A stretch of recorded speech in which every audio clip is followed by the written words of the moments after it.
Salam damai sejahtera untuk Bapak, Ibu, dan Saudara yang kekasih di dalam Kristus. Hari ini kita kembali melanjutkan pembacaan dan perenungan firman Tuhan, melanjutkan pembacaan dari kitab Kejadian. Kita akan membaca dan merenungkan dari kitab Kejadian pasal 33 ayat 1 sampai dengan 20. Demikianlah firman Tuhan. Yakub pun melayangkan pandangnya, lalu dilihatnya Esau datang dengan diiringi oleh 400 orang. Maka diserahkannya lah sebagian dari anak-anak itu kepada Lea dan sebagian kepada Rahel serta kepada kedua budak perempuan itu. Ia menempatkan budak-budak perempuan itu beserta anak-anak mereka di muka, Lea beserta anak-anaknya di belakang mereka, dan Rahel beserta Yusuf di belakang sekali. Dan ia sendiri berjalan di depan mereka, dan ia sujud sampai ke tanah 7 kali, hingga ia sampai ke dekat kakaknya itu. Tetapi Esau berlari mendapatkan dia, didekapnya dia, dipeluknya, lehernya, dan diciumnya dia, lalu bertangis-tangisanlah mereka. Kemudian Esau melayangkan pandangnya, dilihatnya lah perempuan-perempuan dan anak-anak itu, lalu ia bertanya, siapakah orang-orang yang beserta engkau ini? Jawab Yakub, anak-anak yang telah dikaruniakan Allah kepada hamba-Mu ini. Sesudah itu mendekatlah budak-budak perempuan itu beserta anak-anaknya, lalu mereka sujud. Mendekat jugalah Lea beserta anak-anaknya, dan mereka pun sujud. Kemudian mendekatlah Yusuf beserta Rahel, dan mereka juga sujud. Berkatalah Esau, apakah maksudmu dengan seluruh pasukan yang telah bertemu dengan aku tadi? Jawabnya, untuk mendapat kasih tuanku. Tetapi kata Esau, aku mempunyai banyak adikku. Peganglah apa yang ada padamu. Tetapi kata Yakub, janganlah kiranya demikian. Jikalau aku telah mendapat kasihmu, terimalah persembahanku ini dari tanganku, karena memang melihat mukamu adalah bagiku serasa melihat wajah Allah. Dan engkau pun berkenan menyambut aku. Terimalah kiranya pemberian tanda salamku ini yang telah kubawa kepadamu, sebab Allah telah memberi karunia kepadaku dan aku pun mempunyai segala-galanya. Lalu dibujuk-bujuknya lah Esau sehingga diterimanya. Kata Esau, baiklah, kita berangkat berjalan terus, aku akan menyertai engkau.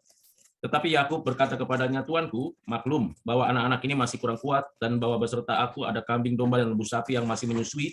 Jika diburu-buru suatu hari saja, maka seluruh kumpulan binatang itu akan mati. Biarlah kiranya tuanku berjalan lebih dahulu dari hamba-Mu ini, dan aku mau dengan hati-hati beringsut maju menurut langkah hewan yang berjalan di depanku, dan menurut langkah anak-anak, sampai aku tiba pada tuanku di Seir. Lalu kata Esau, kalau begitu baiklah, kutinggalkan padamu beberapa orang dari pengiringku. Jawab Yakub berkata, tidak usah demikian, biarlah aku mendapat kasih tuanku saja. Jadi pulanglah Esau pada hari itu berjalan ke Seir. Tetapi Yakub berangkat ke Sukot, lalu mendirikan rumah, dan untuk ternaknya dibuatnya gubuk-gubuk. Itulah sebabnya tempat itu dinamai Sukot. Dalam perjalanannya dari Padan Aram, sampailah Yakub dengan selamat ke Sikem di tanah Kanaan. Lalu ia berkemah di sebelah timur kota itu. Kemudian dibelinya lah dari anak-anak Hemor bapak Sikem sebidang tanah tempat ia memasang kemahnya dengan harga 100 kesita. Ia mendirikan mezbah di situ dan dinamainya itu Allah Israel ialah Allah. Demikian jauh pembacaan firman Tuhan. Yang berbahagia ialah kita yang mendengarkannya, menyimpan firman ini di dalam hati kita, dan merenungkan serta menjalankan kehendak Tuhan dari pembelajaran firman Tuhan ini. Sebelum kita bersama-sama merefleksikannya, memikirkan pengajaran apa yang ada di dalam kisah ini, marilah kita bersama-sama berdoa memohon hikmat dari Allah kita. Mari kita berdoa. Bapa di surga di dalam Kristus, kami bersyukur karena ada kesempatan kami membaca mendengarkan firman-Mu. Kami bersyukur Engkau berikan kepada kami oleh Roh-Mu pencerahan untuk mengerti firman-Mu. Kiranya Engkau tambahkan hikmat, kemampuan untuk kami menjadi pelaku firman-Mu, dan singkapkanlah pengajaran yang apa yang dapat kami ambil, kami dapat terapkan dalam kehidupan kami saat ini. Tolonglah kami, kasihanilah kami ya Bapa. Dalam nama-Mu Tuhan Yesus Kristus, penebus kami yang hidup, kami berdoa bersyukur. Amin. Bapak, Ibu, dan Saudara yang kekasih di dalam Kristus, suatu hal yang baik dan indah kalau ada perjumpaan dari seorang anggota keluarga terhadap anggota keluarga yang lain. Yakub dan Esau sudah berpisah 20 tahun. Perpisahan bukan dimulai dari sebuah upaya pencarian akan apa yang harusnya mereka peroleh di tempat-tempat perantauan atau tempat-tempat mereka melaksanakan sebuah tugas, tetapi perpisahan Yakub dan Esau diawali dari sebuah tragedi bagi Esau, sebuah kebaikan atau sebuah kondisi yang baik bagi Yakub. Sekalipun demikian, Tuhan beserta dengan kedua anak dari Ishak ini. Diberkatinya Esau dan juga Yakub dengan berbagai macam cara Tuhan menyatakan kasih anugerahnya kepada Esau dan Yakub. Tetapi ada hal yang perlu untuk kita pelajari, bagaimana Yakub di dalam kedalaman hatinya memiliki suatu trauma yang sangat mendalam berkaitan dengan pengalamannya 20 tahun yang lalu ketika ia melakukan suatu tindakan yang sepertinya ia tidak mengerti dan tidak memahaminya, mengapa ia melakukannya untuk kepentingan dirinya, untuk mendapatkan berkat dari Ishak ayahnya, dan menerima hak kesulungan dari kakaknya Esau. Dengan demikian, Bapak, Ibu, dan Saudara, kedalaman hati yang begitu membekas itu yang membuat Yakub mengalami ketakutan, kegentaran, dan keraguan terhadap Esau kakak kembarnya ini.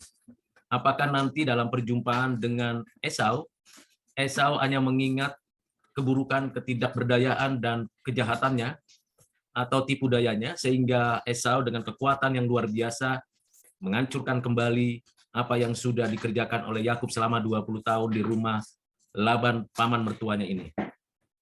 Namun, apa yang dipikirkan, diasumsikan oleh Yakub tidak terjadi. Yakub memang awalnya membuat strategi untuk mengamankan dirinya, tetapi Tuhan berjumpa dengan dia di dalam suatu tempat yang sendirian. Dan sejak itu, selain Yakub, keadaan tubuhnya dilemahkan karena pangkal pahanya dipukul oleh Tuhan Allah karena kedegilan dan kemauannya yang keras, tetapi sekaligus itu adalah kekuatan yang baru untuk bersandar kepada Tuhan Allah. Apa yang terjadi? Yakub menyadari kebergantungannya kepada Tuhan lebih daripada sekedar mengandalkan pengetahuan, pengalaman, dan strateginya. Awalnya semua yang dia yakini mampu mengamankan dirinya, sekarang semuanya itu ditaruh di belakang, lalu dialah sendiri yang menghadapi Esau, kakak kembarnya ini. Apa yang dilakukan Yakub ialah ia sendiri yang mengatur barisan sedemikian rupa, sehingga ia yang terdahulu menjumpai kakaknya. Dengan kata-kata yang berulang dituliskan oleh Nabi Musa dalam pasal 33 ini, di mana Yakub, Lea, Rahel, Zilpa, Bilha, anak-anak seluruh anggota daripada keluarga besar Yakub ini bersujud di depan Esau, meminta belas kasihan, meminta pengampunan, meminta perdamaian. Ini bukan seperti sujudnya mereka kepada Tuhan Allah, tetapi ini adalah sujud sebagai tradisi penghormatan kepada orang yang memiliki kekuasaan dan kekuatan untuk dapat memberkati atau menghukum. Dengan kata lain, Yakub ingin seluruh keberadaannya diampuni, diberikan belas kasihan, dan mengalami pendamaian. Itu harapannya, dan ia mengatakan bahwa Tuhanlah yang memberikan anak-anak, keturunan, berkat-berkat, kambing domba, dan semuanya. Dan ia mengusulkan, memberikan juga segala yang bisa dia berikan kepada kakaknya Esau untuk melembutkan dan melunakkan hati kakaknya. Ini suatu sikap kerendahan hati yang patut kita pelajari. Kalau kita ingin berdamai dengan seseorang, berdamai dengan siapapun, ada satu sikap yang gentle, yang siap berhadapan-hadapan dengan siapapun, lalu kemudian kita bersedia hati membayar harga, sekalipun itu adalah hasil jerih lelah selama ini. Itulah yang dilakukan Yakub kepada Esau, kakak kembarnya itu. Tetapi apa yang dilakukan oleh Yakub menjadikan Esau itu bukan hanya menerima, tetapi merasa ini adalah sesuatu yang tidak wajar, tidak pantas, karena mereka satu ayah, satu ibu. Mereka bertumbuh bersama dalam satu keluarga, mereka satu saudara di dalam keluarga Ishak. Esau merasa ini sesuatu yang berlebihan dan menganggap tidak perlu dilakukan hal seperti itu, karena memang Esau pun diberkati oleh Tuhan, mendapatkan banyak ternak, banyak orang-orang yang mengikutinya, bahkan Esau orang yang diakui di tanah Seir sebagai tanah daripada kekuasaannya. Walaupun Esau tidak lagi di tanah Kanaan bersama ayahnya Ishak dan keluarga besarnya, tetapi Esau tetap diberkati Tuhan di perantauan di tanah Seir. Dari sini Bapak Ibu Saudara yang kekasih dalam Kristus, perantauan dan tempat perantauan dimanapun kita berada di bumi ini Kalau kita memang diberkati Tuhan, kita akan diberkati Tuhan. Dan pada waktunya, kalaupun berjumpa dengan sanak keluarga dan saudara, tetaplah berkat Tuhan itu terlihat terwujud mengalir dalam kehidupan kita. Esau secara tidak langsung mengampuni, mengasihani, dan memberikan kedamaian. Dan itu terjadi bukan karena Esau memang punya kekuatan untuk mengampuni, kekuatan untuk berbelas kasihan, tetapi karena anugerah Allah. Sama-sama Esau dan Yakub mengalami suatu perubahan.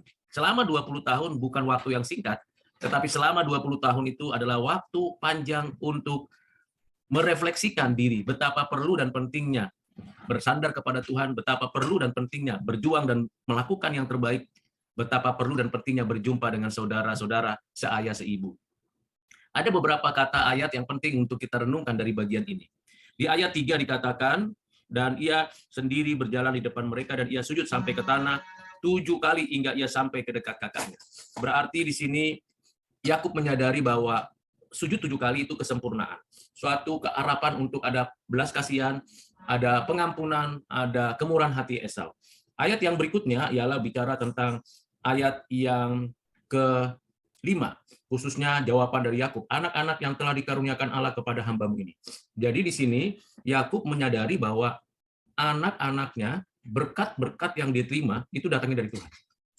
Bukan karena kuat gagah dia atau pengalaman dia, tetapi semata-mata karena anugerah Tuhan Allah. Ini yang harus kita syukuri, bahwa apapun yang kita terima sekarang itu anugerah Tuhan.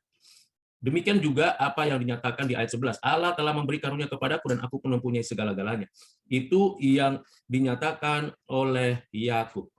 Kiranya kita memahami bagian ini menjadi bagian yang penting untuk menjadi bahan pembelajaran kita hari ini.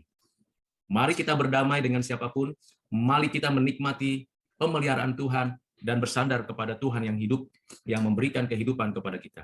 Di pihak lain, kita tahu jalan-jalan kehidupan kita bisa berbeda-beda, tetapi Tuhan punya tujuan dalam kehidupan kita untuk memuliakan Dia dan menikmatinya. Esau kembali ke tanah Seir, sementara Yakub menuju kepada tanah Kanaan, tanah di mana ia akan meneruskan apa yang dinyatakan Tuhan kepada Abraham dan Ishak. Kiranya dengan pembelajaran ini, kita semakin menyadari bahwa Tuhan terus menarik kita ke dalam rancangannya, dan rancangannya adalah rancangan damai sejahtera. Yakub akhirnya menyadari akan hal itu dan mendirikan mezbah di situ dan menyatakan Allah Israel adalah Allah. Mari kita berdoa. Bapa di surga, terima kasih untuk renungan hari ini. Kiranya Engkau menolong kami untuk mengerti kebenaran-Mu dan bagaimana kami mengerjakan kehendak-Mu. Dalam nama-Mu Tuhan Yesus kami berdoa bersyukur. Amin.